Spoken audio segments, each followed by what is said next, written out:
And I'm Gearoid. And you're listening to Agony Rants. Well, hello. Hi.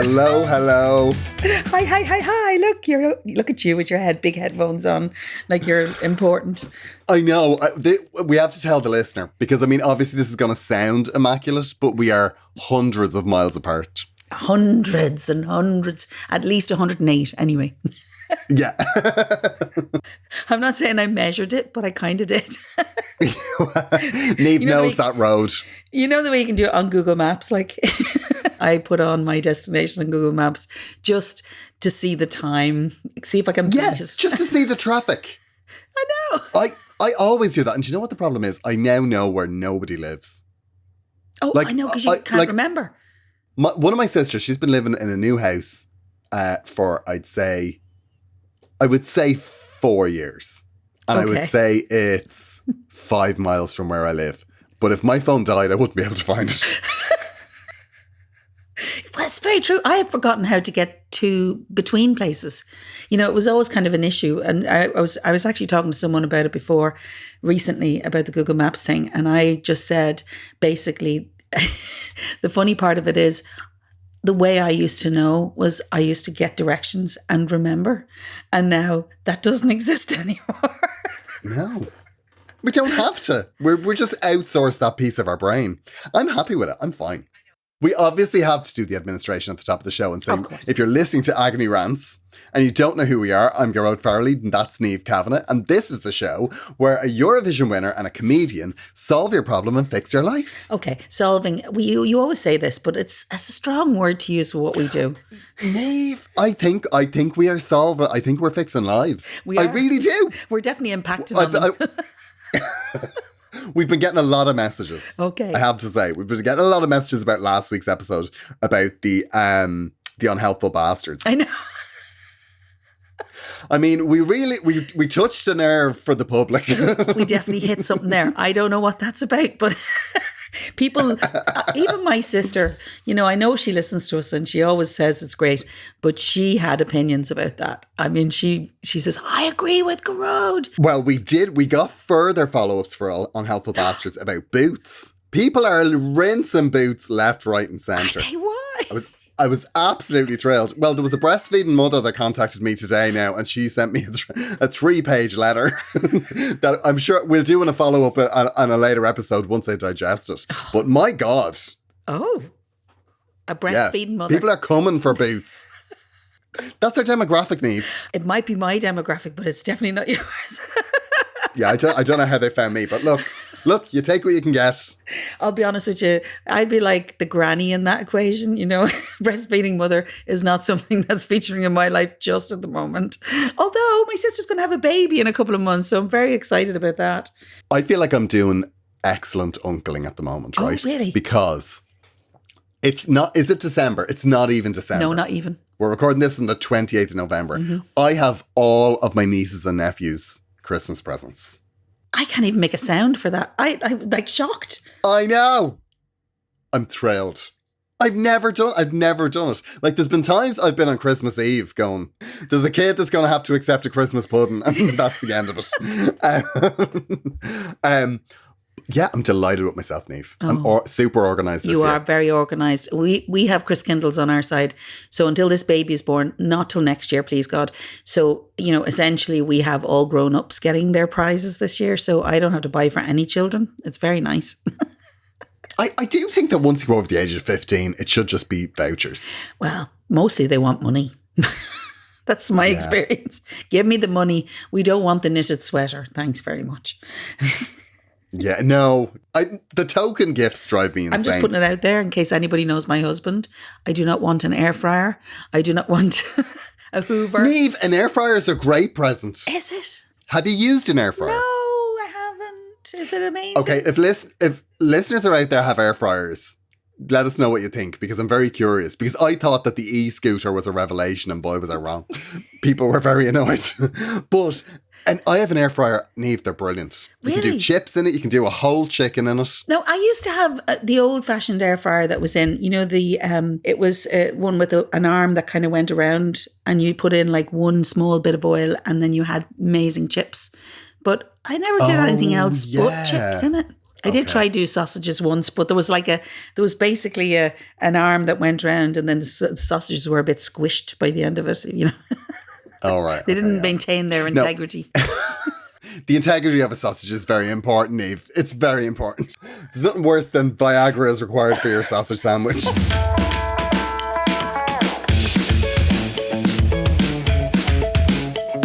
Now, we do have to say, right, we have to tell these people that we did tease this a couple of weeks ago, that we were working on a secret project. Yes. It was so Now, the fun. secret project is done. It is. And was it fun, Niamh? Yeah. Was it? But it was for me. Was it not for No, you? Niamh at a ball.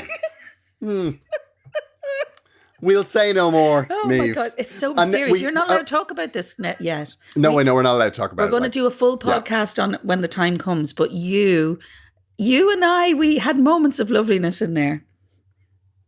You see, here's the thing, right? Okay. When somebody tells me that something is a secret, Okay, you want to tell it? I mean, if somebody said it wasn't a secret, I'd forget about it. Would you? I will do this podcast today, and then on Saturday I'll be like, do we have an episode recorded for next week? Are you I saying? forget about things like that. Are you saying you are over me like the second I'm off this like broadcast? Yeah. I hit stop recording and then I move on. That's the day goes on, right? But somebody mind. telling me, I wouldn't mind, but I put some makeup on for you and everything like that. Me. you look great. You look great, Niamh. Oh, thanks. Somebody's saying to me, oh, you have to keep this as a secret. I know. That just means that all I will do is think about that Okay. until... I've had to keep a few Well, like, secrets in my day now, I have to say, right? Including the fact that I won MasterChef at least 6 months before they even showed it on the TV. Now, Niamh, you didn't keep that secret, though. Well, I largely kept it secret. No, you didn't tell people, but you did carry the trophy in the boot of your car and then pop the boot for people. It just That's happened. exactly what It happened to you. that is exactly. You were just dropping me home and then popped the boot. It just accidentally opened, and the only thing in the boot was a MasterChef trophy. Do you know the funny part of that is?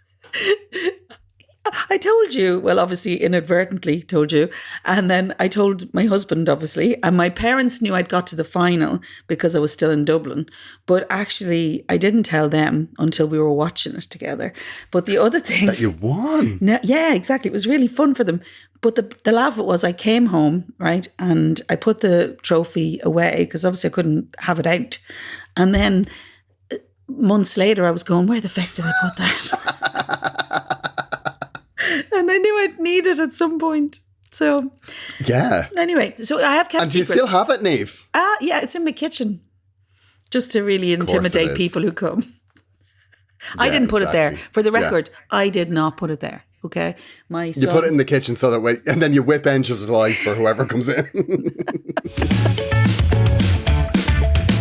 After our lovely week, you've had a week of hell. This is kind of like we're coming into the 3 weeks where at the start of the year, I was just like, oh yeah, I can do that. Oh yeah, I can do that. Oh my yeah, God, that's you no didn't problem. do the Sure, thing. by the end of the year, I'll be totally fine. I mean, no, it'll be grand. It's just 3 weeks at the end of the year. That'll be a bit mad. It'll be fine. And then you And fill now the I've rest gone of into the it. year. I swear to God, Niamh. I'm in a panic, and I didn't realize that the crazy 3 weeks was starting. I only realized last night because I don't look at the diary too far in advance No, I'm the same. because I want to know what's happening it in the upsets next week. me. Yeah, where do I have to be tomorrow? That's what I do. What shoes do I need for this? Exactly. That's exactly it. So I looked at the diary tomorrow and I was like, oh, I get home tomorrow. Fantastic. So I got home today at 3:00. When am I flying out? 8:30 tomorrow morning. And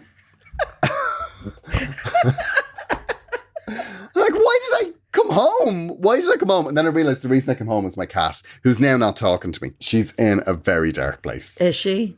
Yeah, well, that's because you keep leaving her. Yeah, Yeah, like you're all over the place. I know. I keep going away. I know. My See, I've neighbour's got the that same next parental door. guilt. He's fallen out with me as well. Oh, because you give him his dinner. Yeah, twice a week. But it's been very sparse lately. Listen, get a pizza twice a week. No, you can't do that. The whole point is giving him a home cooked thing. That's the whole point of it. No, you need to minimise your responsibility, Niamh. I'm going to get you out of this. Write him a letter. Send me his number, I'll sort this. This is know. what we do. I'm going to fix your life.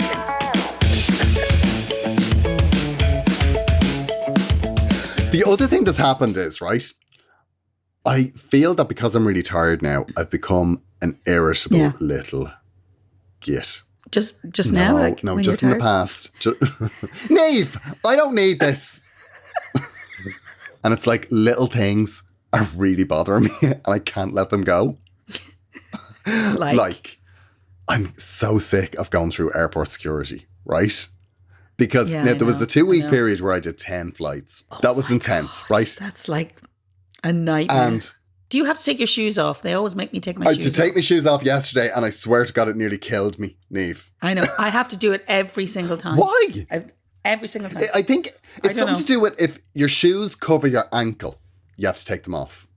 That's not what she said to me. Okay. That's what she said to me when I was ankle? screaming at her in tears. Why do I have to take them off? Why? But why the ankle? What's I don't know. I don't know. It's in case I thought it might have been. in case you've got an ankle holster. The heel. Oh, maybe. I think that's it. I genuinely think that's it. Because an ankle holster wouldn't actually set the alarm. And the other thing is, right? when a button in your jeans sets it off. Nothing sets the alarm off, right? I went through airport security, right, in an airport on, what day was it? Was it Saturday, right? I was knackered. Okay. I was absolutely knackered going through. I completely forgot to take all my liquids out of my case. They didn't beep. My case went they're through. A bit more relaxed about that. Then I left my AirPods in my back pocket. The thing didn't beep. I was just like, what the hell's going on here?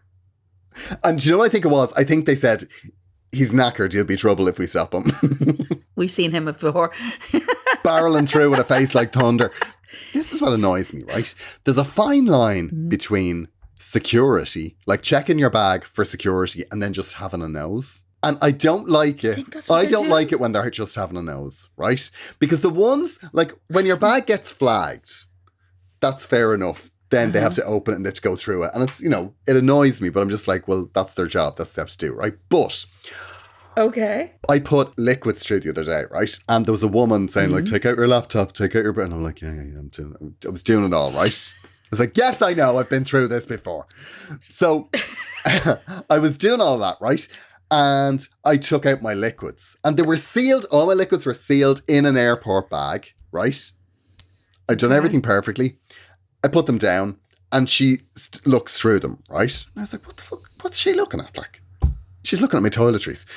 So then I was waiting for the queue for the other stuff to go through, right?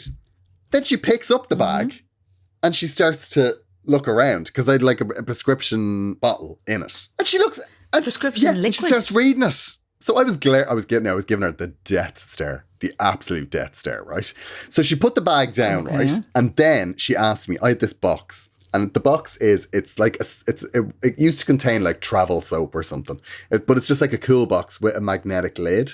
And I have a Fire Stick, like an Amazon Fire Stick, so that I just plug it into the hotel tellies. Okay, yeah, that's clever, actually. I keep that in that box and it has my name on the front of it and like my address and my email address just in case I ever lose it, right? Which I absolutely will. And she said, is that soap? And I said, no. Because it wasn't. And then she was just like looking at me for a rest of an answer. And I was just like, if you want an answer, ask a question. You are in no way looking shifty. I know, but I just said, no, it's not soap. And then she said, what's in it? And before I could stop myself, I said, none of your business. And it is none of our business. You were like seconds. Yeah, but you were seconds away from getting some sort of plastic glove. When I say it was full rectal the other side of that security game. Like, because she obviously because at that point, it was none of her business. But when it went through, if it flagged, then it's their business. And obviously it did. Yeah. And I was there for about a half an hour. But you know what? I was glad I said it. I know. Really? Why? Because you got searched or because... No, because I just felt that she'd no right looking at me prescription creams. No, but you're right. It's technically they're not supposed to be looking at it for the crack. She was looking at it for the crack. They're supposed to be looking for the crack, to be fair. I know, because I actually get that quite often. I don't know if you do. I don't know whether it's just the way I go through, but they always check me for drugs. As in, you know the way they kind of look for powder on your bag and your hands. You are always, you see, you're very what's the word? Effervescent, Niamh. You have a coked up vibe about you. Okay, we've got some follow-ups. We've got some follow-ups about a few different episodes. Oh, super. So we have one here from Annabelle. And this was about things that make you feel good. And she says, dancing to good, upbeat music and just moving your body always puts me in a good mood. That's from Annabelle. Oh, that's nice. So, you know the way you're irritable, right? You know, maybe if you did Dancing with the Stars, you wouldn't be irritable anymore. No, I'd be dead.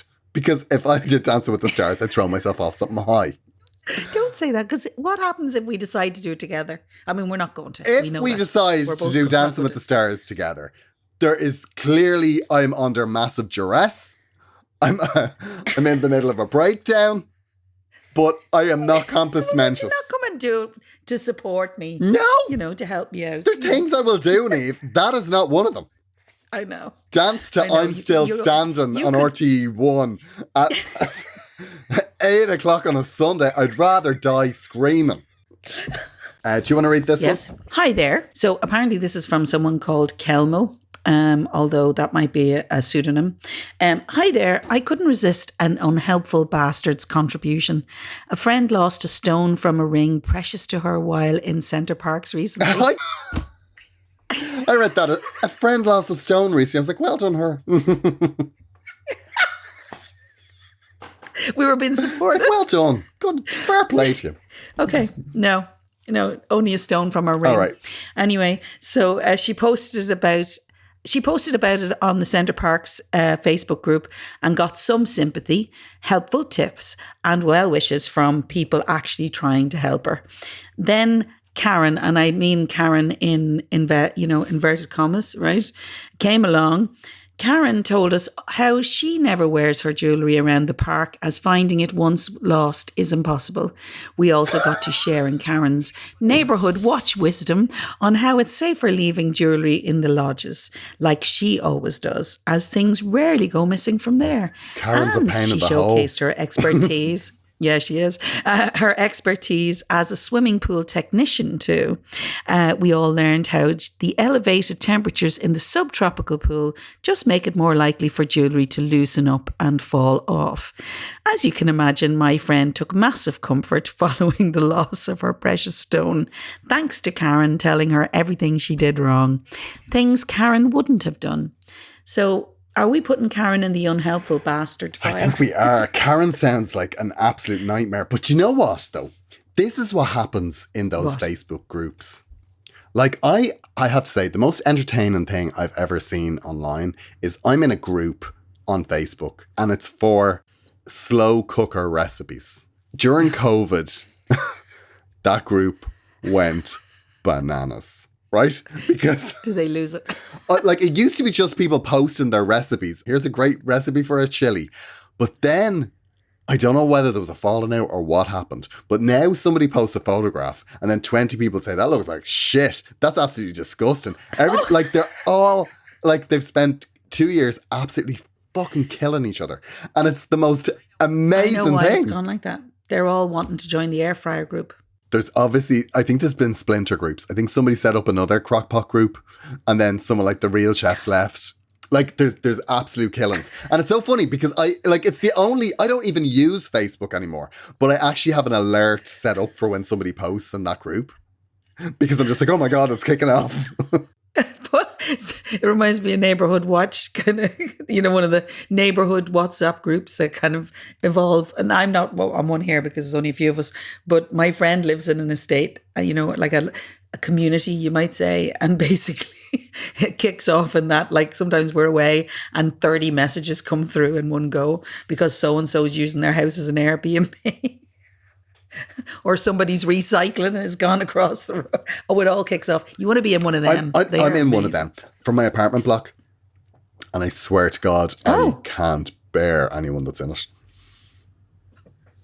I really can't. It's the passive aggression in that group. I'm just like, good God almighty. It's just, everything's so passive aggressive. It's always people giving out. And then it's people like giving out to people who are giving out for giving out. It's like, Jesus wept. Anyway, have we any other follow-ups? Yeah, we do. We have one here about Angela Lansbury. Susan says, I loved Angela. She was filming in Bray when I was a child, and my dad wouldn't stop the car when I spotted the film crew near Bray Dart Station. He did the classic 80s parents. Would you ever stop that carry on? What are you going to do? Run up to her and make a show of the family?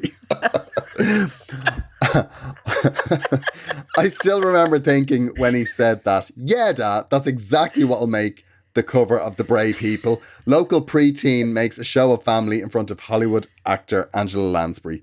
Still haven't gotten over it or forgiven him, actually. That's grand. That's my next therapy session sorted. Now, I know exactly what I'll moan about. By the way, if you don't already know, Angela Lansbury Giphies are the best. One for every conversation. Now, that has reminded me of something, right? Because not only does Angela Lansbury have Giphies, and if you don't know what Giphies are, it's basically GIFs you add to your Insta stories. Agony Rants also have Giphies. Do we? We do. We have, I think we have 4, I think. There's a Niamh one, there's a Gearoid one, then there's both of us, and then there's an Agony Rants one. Okay, so maybe we should have a Giphy off, where we say who uses the most Giphies, like who do you like the best? I mean, I'm nervous of that because quite frankly, you're funnier than me on this podcast. And I have a funny feeling you have 30, it's going to be you. You have 30 years of collateral, Niamh, though. 30 years of goodwill. Next year, not quite 30. 30. Now, Niamh, we need to make plans for 30. 30 years of In Your Eyes. Let's make what plans. We want. I want people, right, to write into agonyrants@gmail.com. I want them to suggest things that Niamh should do for the 30th anniversary of her Eurovision win. I demand suggestions. I also want them to demand that you record some more music. Because I have got messages about this. Oh, yes, really? I've got messages about it, Niamh. Oh, no, just you? Yeah, just saying, when is she going to blah, blah, blah. I love Flying Blind. I loved In Your Eyes, blah, blah, blah, blah, blah. I know, I love all those things myself. So get these to a studio. Okay. That's the plan. That's your New Year's resolution. I'm holding you to this. I'll just sell my eldest child. He's home now. Single by March. Single by March. Okay. That's what we want. One song by March. Okay. We've another mortifying moment. Love the pod. Okay. I had a very blonde moment a few years ago. I'm not blonde. My sister told me I read this and I swear to God, I thought this person has to be messing, but she's not. My sister told me she had bought a floating shelf and had just put it up in the kitchen. And I said I'd call around to have a look. Now listen, where are you in your life that you have to go around and see a floating shelf? I'm really. I know.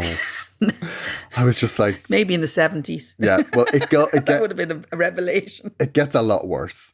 This lovely shelf was on the wall, and the first thing I thought was that it wasn't moving. Jesus Christ. I really didn't want to say anything because she said the shelf wasn't moving. I didn't really want to say anything because I didn't want to upset her that her new shelf was broken. I sat there chatting and kept looking at this shelf out of the corner of my eye in case it was on a timer. Eventually I said, your shelf is lovely, but is it broken? And she was obviously puzzled. I know that now. I just said, it's not floating or moving. Have you turned it off? She really commits to it. Cue her on the floor in a heap of laughter, leaving me none the wiser. Eventually, she composed herself to tell me that it just meant that it had no brackets. I wouldn't mind. I actually had one myself, but I just knew it as a shelf. 10 years later, it's still not brought up. P.S. I'm not usually that dumb. Keep podding. Love, Carol. I mean, I wouldn't mind. Well, maybe Carol isn't old enough to have lived through changing rooms where floating shelves were the thing. But I can't even... Like, how does Carol get through the day? Oh my God, Carol. Every day must be a joy. Like, I wonder, after she did that, did all of her family just meet up and go, Carol's not well? Like, we need... What are we going to do about Carol? I'd say they were trying to find new things to really astound her with. because that's what I'd be doing. Oh, that's hilarious. I mean, it's like I have a friend and she sometimes mispronounces things. So she was telling me this great story about a place she went in America and she said Yoshimite about 5 times. And I was going, what is she talking about? I've never heard of Yoshimite in my life. She meant Yosemite. I actually recorded her saying Yoshimite. It can happen. Have you ever misconstrued anything? Have I ever misconstrued anything? I did once eat wallpaper paste because I had only found out what pasta was. Okay, tell me that was like when you were very young. I was about 8, I'd say. I just saw PASTE on the bag and I was like, oh, that's pasta. So I just went in and I just like took a spoonful of wallpaper paste and just went, Dry, yeah. And I was like, well, this is horrible. And it's very chewy. And then my dad was like... Did you... My dad was absolutely horrified because he was like, there's a man with a ladder on the bag. Like...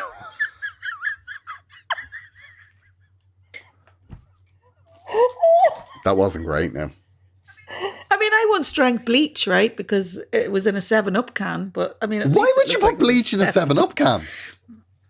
Oh, because we were on a school bus and somebody was sick, right? you know how a school bus smells. Somebody's been sick on it. Oh my God. Did you swallow it? Well, didn't go far because obviously I spit it out and then my teacher was raging with me. Although this was back in the 70s, so they didn't really care. They just needed to bring me back in some shape. I know, but I was that child who was... back in the day, they didn't give a shit about kids when you think about it.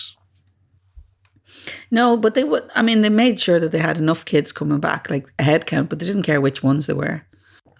Like, I remember when we went on a school tour to Switzerland, right? We got a boat from Holyhead to Zeebrugge. And I remember at about 5 o'clock in the morning walking around on the boat and there was this, somebody collapsed, like passed out drunk under a pile of coats outside duty free. And then as I got closer, I went, oh my God, that's my Irish teacher. Attention, Agony Rants listener. I am on tour at the moment with my show Glamour Hammer. Most of the dates this side of Christmas are sold out, but we are adding a lot more right now and I will be going everywhere. There are tickets available for Knoll, Portlaoise and the Everyman in Cork, and we've added second nights in Limerick, Wexford and Portlaoise. We've loads more dates to go on sale, including dates in the UK. So if there is somewhere you would like me to go, send me a message and let me know because I'm very flexible. Oh, well. Flexible. I haven't seen that yet. Wherever 2 or more people meet, I will be there to entertain. You can get tickets using the links on my Instagram bio or on my website. Lovely. So love to see you there. I have it on good authority. He's amazing.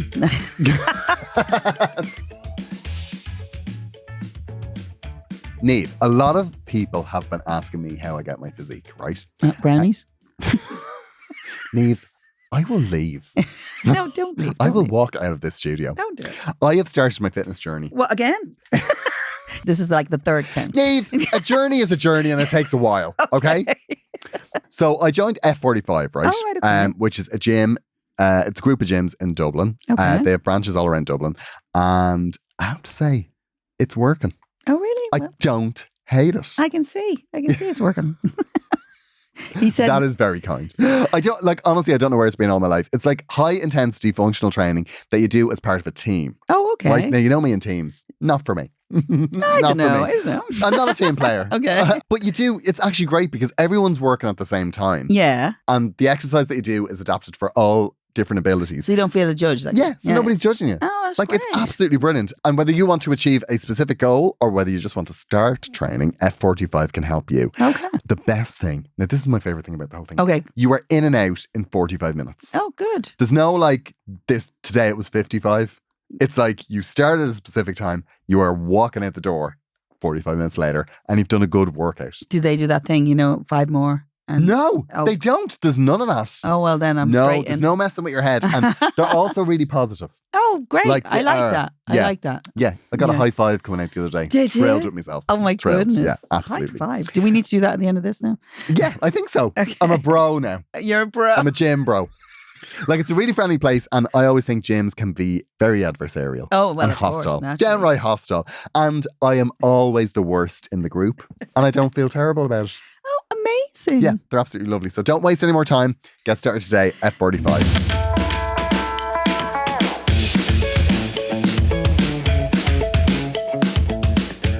Niamh, we have a problem. I love a problem. Give me the problem. It says, this is from Tracy, and it says, I hope to God she doesn't say, don't say my name. No, she doesn't. Okay. Hold on, we'll just do a quick scan. All right. It says, Dear Niamh and Gearoid, loving the show.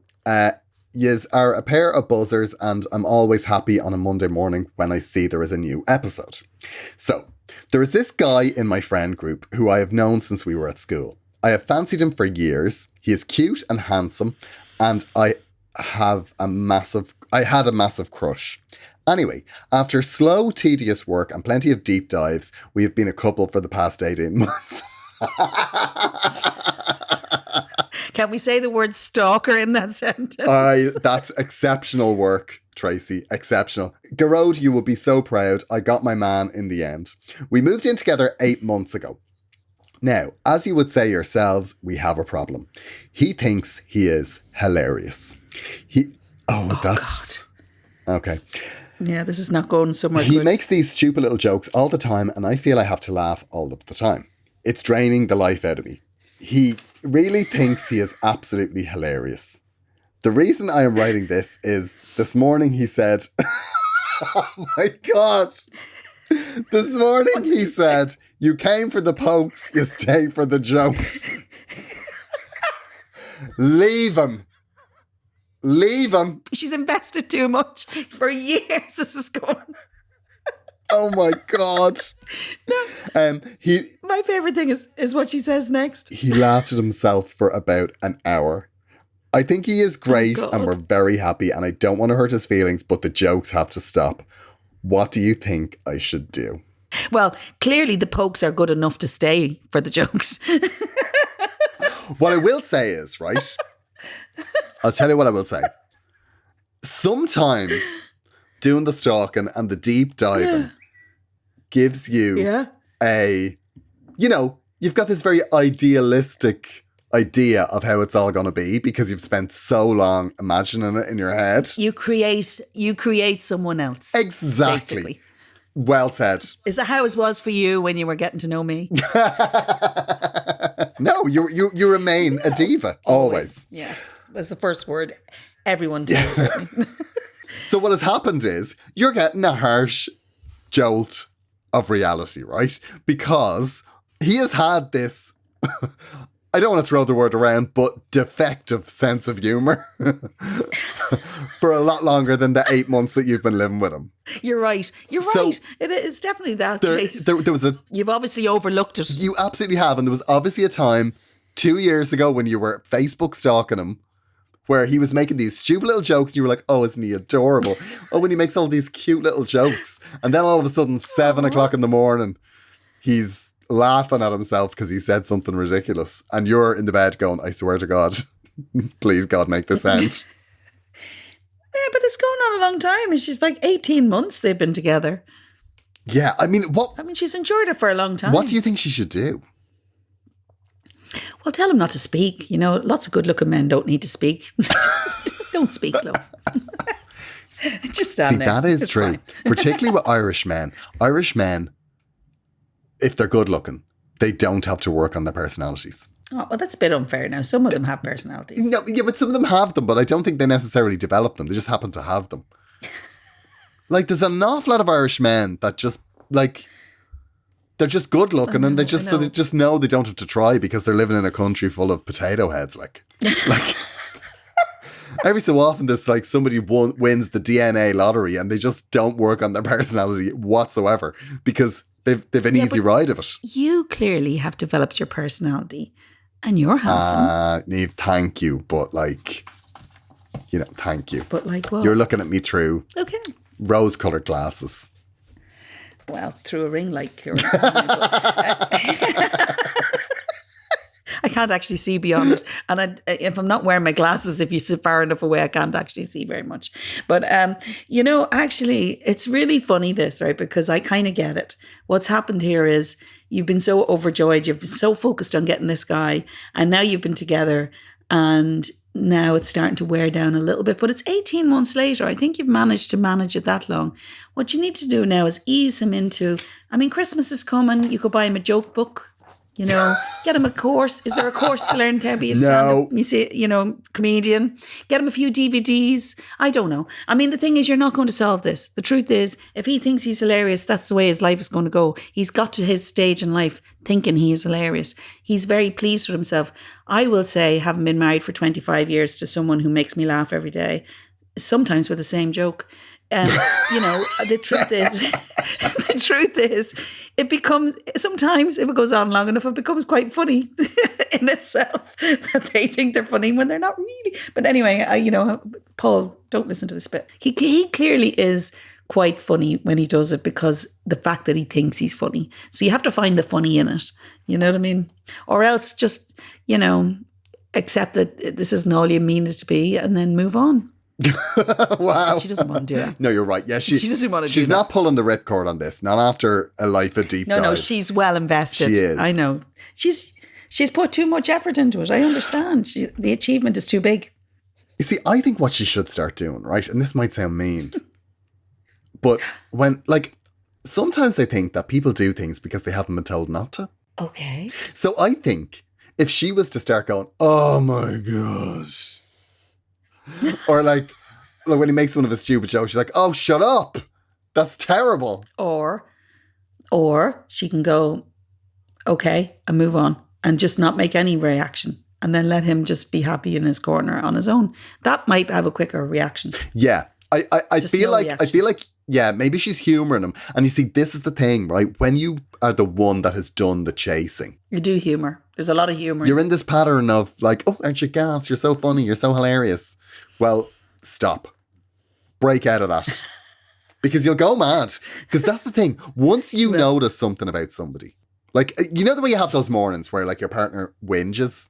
You know, like they whinge and then you're just like, if he doesn't, you mean stop fucking whinging. When they're irritable? Are you talking about when they're irritable? Yeah, like if they've been on 10 flights in 2 weeks, Niamh. Like if they're just irritable. And if you notice something about them that morning, if you're like, oh my God, he keeps whinging or he keeps, or he's giving out about everything. And then as soon as you notice he's giving out about everything, then everything he says you give out, you're like, oh my God, it has to stop. So because you've noticed it, you can't put the toothpaste back in the tube now. No, you can't. But I will say this, right? She says she's very happy and she thinks he's great and she doesn't want to hurt his feelings. So the best way to go is to be slightly sarky when you go, yeah, that's enough of that now, carry on. I think that's a better way to deal with it because quite frankly, you're not going to stop him. He's so proud of himself. You don't want to take that away from him really now, do you? You see, this could all build to... You see, that's the thing. If you don't address this is going to build up. He's going to make a stupid joke and you're going to punch him in the throat or something. I know. You go straight to the violence every time. I have visions. I have visions in 25 years. She's going to be still laughing at the same jokes and they'll be funny again. Yeah. Because quite frankly... They become very endearing over time. I'm just going to say that, right? I love my husband very much and he is very funny. But, he finds the same things funny all the time. But I'm probably the same myself. So, I'm hardly scintillating company from that point. Like, you do feel, though, like when you're just forced to laugh at somebody's awful joke, it's kind of like when somebody expects something from you, it's kind of like you're being held hostage. I know, but I have a great idea. Why don't you sign him up to do stand-up comedy? Because nothing sharper than the response you get from that. I'm just saying, they'll be very blatantly, you know what it's like. They're very honest in that room. They are very honest. Just saying. That might work. Get an open mic. Send him up. Send him up. You're so hilarious. Up you go. Send him up to do a tight 10. A tight 10? A tight 10, yeah. I love it. That's not bad. Before. But I would definitely think that you need, whatever you're going to do, you need to start doing it quickly because you're already 18 months in. You're already you might be past the point where you can actually say it. It's like when somebody doesn't tell me their name and I can't you know, they know my name, but I can't actually, I don't know their name, so I can't ask them their name. It gets past a point where you can ask the name or to say the thing, you know, so 18 months is a long time, you know, to be smiling. I've lived in the same place for 14 years, and there's a woman that works in a shop near me, and we don't speak. And for the life of me, I can't remember why. I can't remember. I just know she doesn't like me. She doesn't like me. I can't remember what happened. But she absolutely hates me. And she'll like she'll walk by and she'll be like, she looks furious. Like chin face. Yeah, I don't know what I did. Like, I mean, it's proper, like, maybe she's mistaken me with someone that ran over her dog or something. I don't know. But like, she hates me. What shop is it? I can't really say that. Because then it'd be obvious. But she hates because she's really listening to she hates you, so she's really listening to this pod. Yeah. She's probably waiting now, 59 episodes in at last. He's bringing up... Here it is. I gotta write it. He's bringing up the beef. You should encourage her to write it to Agony. I'd love to know. Give her a little slip of paper. I would love to know. Do you know what I might do? The next time I'm in the shop, I might just start talking to her randomly and just see what her reaction is, because I don't know why we don't. I don't know why. Like, I mean, I get on with everyone else that works there, and I don't know. I'd kind of be terrified to know, to be honest with you. It's a very extreme reaction. It's probably more about her than you. And maybe she's like that with everybody. Yeah. Next time you're in, observe. I will. And see. Anyway, this is not getting Tracy's. It's not going to help Tracy. Well, we've come up with a few things. You can send him to do stand up and die on his ass, and like that'll traumatize him for the rest of his life. You could just cold shoulder the humour, like the silly jokes. I mean, I have to say, yeah. I have to say the silly. Yeah, they're hard. They're hard. Yeah. They're hard to weather. I mean, they're okay in the flush of the beginning of the relationship. Everything is. Because you'll forgive anything in the beginning of the relationship. It's like, oh, what's in here? Oh, this is your amateur taxidermy. That's so attractive. Oh, I love that. So cute. You're into animals. Oh, what? You've got a snake in the bed? Yeah, totally. Let us know how it goes, Tracy. Yes, please, Tracy. Yeah. And if you need help, Gearoid is for hire to teach stand-up, so because he's loads of time in between his flights. I wouldn't have the patience. I never know what to say. Could you teach me stand-up? No. I don't think so. Am I a lost cause? No, you're not a lost cause, but I think you just have a very clear defined personality. You do what you do on stage, you know. Okay. So that's a very polite way of saying that. I love that. That's okay. No, I mean, if you want, no, I don't think you'd be shit at stand-up. I think you'd be very good. I think it'd be a very long show, though, Niamh. Very long show. The devil's in the details with Niamh. There'll be no tight 10. Yeah, no, there's no such thing, Niamh. No such thing. Niamh will be finishing this single anecdote after a 45-minute interval so the audience can take a breath. But you will laugh. You will laugh. Yeah, it'll go somewhere eventually. Fortunately, I'm not relying on that, to be fair. No. Listen, Tracy, we really want to hear. Yes. We really want to hear how you get on. Send us a picture of him if he's good looking as well. We wouldn't mind seeing it. Have a look at him. Yeah, I mean, that'll be an indicator as to how badly developed his personality is. Because if he's very handsome, it's like, yeah, look, he hasn't had to put any work in. That's very harsh, Gearoid. I'm sorry, but that's harsh. There'll be nobody that'll disagree with that. Do you know who will disagree with that? The handsome people. Or the people that consider themselves handsome. It's been lovely to talk to you. Send us your suggestions, your problems, your criticisms. Oh yeah, we want them. We definitely want all of that. But send them through agneyrants@gmail.com.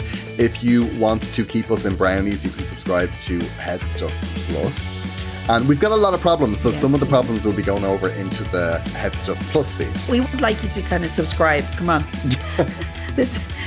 This level of advice doesn't come for free. Christmas is coming, Niamh. Christmas is coming. It's an expensive time for performers. We'll chat to you next week. We'll be in studio next week. We will. We're very excited about it. And listen, look after yourselves. Chat to you soon. Bye. Bye.